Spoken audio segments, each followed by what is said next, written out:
Si Jesus na nga ba ang nakunan sa litratong ito? Mga kaibigan, may isang kwento kung saan may isang babae kasama ng kanyang kaibigan ang nakasakay sa eroplano. Habang sila ay nasa himpapawid, sa hindi inaasahang pangyayari ay nagkaroon ng sunod-sunod na malalakas na kulog at kidlat na kanila mismong nakikita sa kani-kanilang mga bintana. Dahil dito ay nagsimulang magpanik ang mga tao, lalo na yung matatanda, na pati ang mga flight attendants ay nahihirapan ng pakalmahin yung sitwasyon kung saan hindi na nila nagawa ang mga safety protocols kapag may ganong klaseng aberya.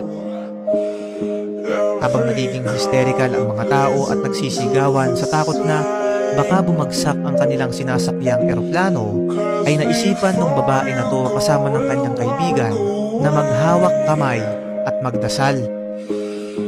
At ang kanila daw mismong sinabi sa kanilang dasal ay, Panginoong Hesukristo, pinakalma mo ang isang malakas na bagyo 2,000 taon na ang nakakaraan. Sana ay gawin mo uli ito para naman sa amin ngayon.